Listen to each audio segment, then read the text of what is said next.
Sub register ಆಫೀಸ್ಗೆ ಹೋಗಿದ್ದೀವಿ. Sub register ಆಫೀಸಲ್ಲಿ ಪ್ರೈವೇಟ್ ಇವಂದು ಒಂದು 30-40 ಡಾಕ್ಯುಮೆಂಟು ಕ್ರಿಮಿನಲ್ ಕೇಸ್ ಬುಕ್ ಮಾಡಿ ಕೇಳಿದ್ದೀನಿ. ಅದು ಹೆಂಗೆ ಎತ್ಕೊಂಬಂದ ಏನು ಅಂತ ಹೇಳ್ಬಿಟ್ಟು, ಆಮೇಲೆ ಅವರು 7 ವರ್ಷ ಆಗಿದ್ದು ಇನ್ನೂ ಅವ್ರು ADL ಸರ್ವೆ ಮಾಡೋಕ್ಕಾಗಿಲ್ಲ. ಅವ್ನಿಗೆ ಕತೆ ಹೇಳ್ತಾ ಇದ್ದಾನೆ. ಅವನು ಅಟೆಂಡೆನ್ಸ್ ಲಿಸ್ಟ್ ಸರಿ ಮಾಡಿಲ್ಲ, ಕ್ಯಾಶ್ ಲಿಸ್ಟ್ ಸರಿ ಇಲ್ಲ, ಅಲ್ಲೊಂದಿದೆ ಇಲ್ಲೊಂದಿದೆ, ಮೂವ್ಮೆಂಟ್ ರಿಜಿಸ್ಟರ್ ಇಲ್ಲ. 10:15 ಹೋಗ್ತಾರೆ, 10 ಗಂಟೆಗೆ ಬರ್ತಾರೆ. ಅದು ಮೂವ್ಮೆಂಟ್ ರಿಜಿಸ್ಟರ್ ಬರೆಯೋದವರು 10:15 ಹೋಗೋದು, 10 ಗಂಟೆಗೆ ಬರೋದು. ನನಗೆ ಅರ್ಥ ಆಗ್ತಾ ಇಲ್ಲ. ಆಮೇಲೆ ತಾಲೂಕು ಆಫೀಸಲ್ಲಿ ಬುಕ್ಕು ನಾವು ಅಟೆಂಡೆನ್ಸ್ ರಿಜಿಸ್ಟರು, ಕ್ಯಾಶ್ ರಿಜಿಸ್ಟರು ಮತ್ತು ಮೂವ್ಮೆಂಟ್ ರಿಜಿಸ್ಟರ್ ಚೆಕ್ ಮಾಡೋಕ್ಕೋದ್ರೆ ಅದ್ರ ಬದಲು ಏನು ಫಂಡ್ ಅದು ಚಿಟ್ ಫಂಡು ಒಂದು ಬುಕ್ ಲಿಸ್ಟ್ ಮೇಂಟೈನ್ ಮಾಡಿದ್ದಾರೆ. ಇವರು ಪಬ್ಲಿಕ್ ಆಫೀಸಲ್ಲಿ ಕೆಲಸ ಮಾಡ್ತಾರೆ, ಚಿಟ್ ಫಂಡ್ ವ್ಯವಹಾರ ಮಾಡ್ತಾರೆ ಗೊತ್ತಿಲ್ಲ. ಆ ಚಿಟ್ ಫಂಡ್ ಮಾಡಬೇಕು ಅಂದರೆ doctor take permission of chit fund act. Government ಆಫೀಸಲ್ಲಿ ಚಿಟ್ ಫಂಡ್ ಮಾಡೋದು ಅರ್ಥ ಇಲ್ಲ. ಆಮೇಲೆ ಸುಮಾರು ಆಫೀಸಲ್ಲಿ ಎಲ್ಲ ಆಫೀಸರ್ಸು ಜೀನ್ಸ್ ಪ್ಯಾಂಟಲ್ಲಿ ಬಂದಿದ್ದಾರೆ. ಕೋಡ್ ಹೆಂಗಿರಬೇಕು ಅಂತ ಜೀನ್ಸ್ ಪ್ಯಾಂಟ್ ಆರಾಮಾಗಿ ಬರ್ತಾರೆ. ಅವ್ರು ಏನು ಇದೇ ಇಲ್ಲ. ಆ ಸಬ್ ರಿಜಿಸ್ಟರ್ ಆಫೀಸಲ್ಲಿ ಇಬ್ಬರು ಆ ಥರ ಡಾಕ್ಯುಮೆಂಟ್ಸು ಕೇಸ್ ರಿಜಿಸ್ಟರ್ ಮಾಡ್ತಾ ಇದ್ದೀನಿ. ಅವ್ರಿಗೇನು ಲೆಕ್ಕಕ್ಕೆ ಇಲ್ಲ, ಯಾರಿಗೂ ಭಯ ಭಕ್ತಿ ಏನೂ ಇಲ್ಲ. ನಿಜವಾಗ್ಲೂ ನೋವಾಗುತ್ತೆ.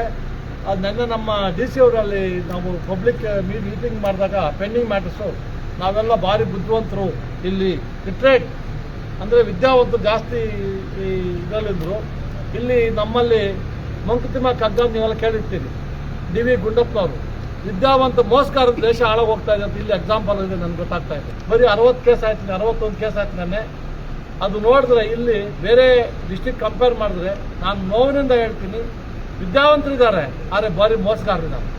ಯಾಮಾರಿಸ್ತಾರೆ, ನಮಗೆ ಯಾಮಾರಿಸ್ತಾರೆ, ಸುಳ್ಳು ಹೇಳ್ತಾರೆ. ಇವಾಗ ಯಾರೋ ಒಬ್ಳು 7,000 ಅಂತ ನಾನು ತಂಗಿದ್ದೆ ಅಂತ ಹೇಳ್ತಾಳೆ. ಅಲ್ಲಿ ನೋಡಿದ್ರೆ 700 ರೂಪಾಯಿ ಇದೆ. ಏನಮ್ಮ ಅಂದರೆ, ಸರ್ ನಾನು ತಂಗಿ ಕೊಟ್ಟೆ ಅಂತ. ತಂಗಿಗೆ ಫೋನ್ ಮಾಡಿದ್ರೆ ನಮ್ಮ ಮನೆಯಲ್ಲೇ ಕೊಟ್ಟು ಇವಳು ಬಂದು ಆಫೀಸ್ ತೊಗೊಂಡೋದ್ಲು, ಸುಳ್ಳು ಹೇಳ್ತಾಳೆ. ಇದು ಕೇಸು. ಇವಾಗ ಯಾವ್ಯಾವುದು ನೀವು ಆಫೀಸ್ ರಿಜಿಸ್ಟರ್ ನಾನು ಬಂದಿದ್ದನು ಎಲ್ಲ ಸುಮೋಟೋ ನಾನು ರಿಜಿಸ್ಟರ್ ಮಾಡ್ತಾ ಇದ್ದೀನಿ. I will not tolerate such thing. ನಿಮ್ಮ STFಗೆ ಹೋಗಿದ್ದೀವಿ ಅಲ್ಲಿ ಬೆಳಗ್ಗೆ ನಾವು. ಅದು ಗಲೀಜು ನೀರು ಹೆಂಗೆ ಹೋಗ್ತಾ ಇದೆ ಅಂದರೆ ಸಮುದ್ರಕ್ಕೆ ಹೋಗ್ತಾ ಇದೆ. ಅಲ್ಲಿಗೆ ನೋಡ್ಕೊಂಡು ಬಂದ್ವಿ ಸಮುದ್ರಕ್ಕೆ ಹೆಂಗೆ ಕನೆಕ್ಷನ್ ಆಗ್ತಾ ಇದೆ ಅಂತೆ.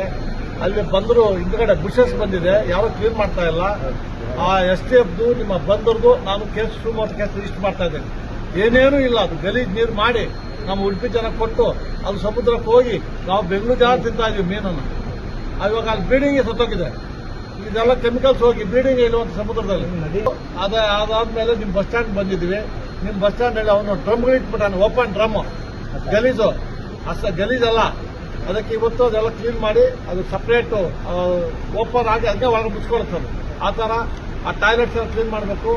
ಹೋಟ್ಲಲ್ಲಿ ಬೋರ್ಡ್ ಹಾಕಿಲ್ಲ ಅವನು.